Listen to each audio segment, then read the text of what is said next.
اوعي تكوني لسه بتشتري لانشون من الشارع، والله ازعل. ده انا بربع كيلو بس من البانيه عملت كل كمية اللانشون دي، معمولة في البيت، مضمونة بمقادير كلها موجودة في بيتك، مش هتاخد منك وقت خالص، وهتاكلي وهتاكلي ولادك لانشون صحي بمقادير بسيطة خالص. والله العظيم طعمه احلى من الجاهز كمان. انتوا فاكرين اللي احنا بنشتريه من الشارع ده لانشون اصلا، او حتى ينفع تجيبيه وتاكليه لولادك؟ تعالي وانا اقولك ازاي هتعملي اللانشون ده وبابسط طريقه. سمي الله كده. ومعايا ربع كيلو من البانيه، انا جبت صدر على بعضه، ده وزنه ربع كيلو. غسلته كويس وقطعته كده قطع صغيره، وعلى الكبه بتاعتي حطيته. وهنبدا نحط مع بعض باقي المكونات بتاعه الوصفه بتاعتنا. عايزه اقولك ان هي مش بس وصفه التوفير، لا وكمان وصفه صحيه. حطيت بقى في الكبه بتاعتي ربع كيلو البانيه، وضربتهم كده ضربه، نعمتهم كويس قوي. وطبعا هنا الصدور الفراخ افضل بكتير قوي من ان انت تستعملي الوراك او اي جزء تاني من الفراخ يعني. بصوا بقى فرمتها نعمت كويس قوي كده معايا. وبعد كده بقى هبدا احط الاضافات اللي هتديها طعم ولون لانشون بر. حطيت معايا 3 معالق من النشا، عليهم معلقتين من الزيت، بس زيت يفضل زيت يعني يكون طعمه وريحته حلوه، وكيس من مرقه الدجاج الفوريه، بتديله طعم وريحه حلوه جدا. كفايه علينا كيس واحد. وحطيت معلقه كبيره من البابريكا، وكمان حطيت نص معلقه من الحبهان البودر، معلقه كبيره توم بودر، معلقه كبيره بصل بودر، وكمان حطيت فلفل اسود ومعلقه صغيره من الملح. كل المكونات دي هكتبها لكم في صندوق الوصف تحت الفيديو. معايا بقى نص كوبايه من الميه المتلجه، بضيف منها حبه حبه. انا استخدمت حوالي ربع كوبايه بس من الميه المتلجه.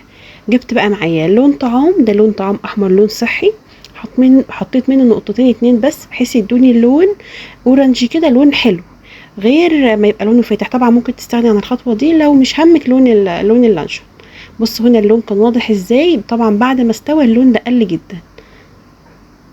ضربته بقى كويس قوي قوي ضربتين 3 كده، بحيث ينعم قوي قوي معايا. ومعايا ربع كوبايه الميه بضيف منها حبه حبه. خلاص كده الوصفه بتاعتنا خلصت. بصوا بقى نعمل ازاي. كيس بقى اللي هو الحراري اللي بنشوي بيه في الفرن ده، ودهنته بدهنة زيت بحيث اللانشون يبقى سهل لما اجي اخرجه من الكيس.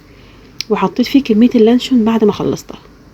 ممكن بقى تضيفي عليه زيتون شرايح، ممكن تحطي فلفل اسود زي ما انا عملت، ممكن تسيبيه سادة زي ما تحبي خالص. وطبعا ممكن تسويه في علب، في علب محكمة الغلق. لو عندك علبة سمنة قديمة ممكن تسويه اي تسوية تحبيها. ده كان بالنسبة لي اسهل طريقة. الكيس الحراري حاولت بقى اشكلها بحيث تاخد شكل الاسطوانة كده جوه الكيس. ممكن تعملي بقى الحجم، ممكن تعملي رفيع طويل، عايزه تضاعفي الكميه. الوصفه ناجحه جدا يا جماعه، غير وصفه اللانشون بالجيلاتين، غير وصفات كتير موجوده على الانترنت مش ناجحه خالص. دي اسهل واضمن طريقه تعملي بيها اللانشون، وهيطلع معاكي حلو جدا جدا. والله العظيم اطعم من بتاع الشارع، ومش هتبقي قلقانه على اولادك وهما بياكلوه ابدا. حاولت بقدر الامكان ان انا اظبط شكله كده. طبعا الكيس ده كبير، في اكياس حراريه بيبقى حجمها صغير، وعايزه اقول لك ان في عند البياعين بيبقى في اكياس حراريه بتاعه اللانشون اصلا، لو موجود طبعا استعمليه. حاولت ان انا اظبط شكله كده. طبعا بعد ما لفيته في الكيس الحراري حطيته بقى في ورق فويل علشان اضمن ان هو الميه لما احطه يعني يستوي ما تدخلوش جوه الكيس. حاولت بالكيس بقى بالورق الفويل اعمله شكل فيونكه كده، وفي ميه مغليه على النار حطيته. بيقعد معايا من حوالي ساعه لربع ساعه. انا سبته ساعه علشان اضمن تسويته. كل شويه كده بقلبه بحيث ان هو يستوي من كل الجهات. طلعته بقى هدي معايا وبرد خالص، وبعد كده دخلته التلاجة لتاني يوم. انا دلوقتي طلعته تاني يوم. هبدا اقطعه معاكم ونشوف نتيجه الوصفه بتاعت النهارده ده هيطلع عامل ازاي. عايزه اقول لكم يا جماعه ده بيفضل بره التلاجة، مش بيجرى له اي حاجه، مش بيسيح زي وصفه اللانشون بالجيلاتين اللي موجوده كتير على الانترنت. وطعمه حلو جدا جدا. ولما بتقطعيه يعني ممكن مش بيتفرفت معاكي خالص. يعني انا عايزه اقول لك السكينه اللي انا كنت بقطع بيها مش حاميه خالص. والله مبارك الله اكبر، طالع الوصفه ناجحه 150%. بصوا شكله، على قد ما تقدري ظبطي شكله بحيث يطلع مدور كده. ممكن طبعا كنت تعمليه الحجم اكبر من ده. انا بدات اقطعه. ممكن تنزليه يعني السوبر ماركت يقطعه لك لو انت بتحبيه رقيق قوي. انما ده كده بالنسبه لي العشق كده. احلى حاجه في اللانشون لما يبقى حجمه سميك، انا عن نفسي بحبه كده. اللهم بارك، الوصفه ناجحه جدا جدا، شبه بتاع الشارع خالص، بس ما فيش مقارنه يا جماعه، والله ما في وجه مقارنه.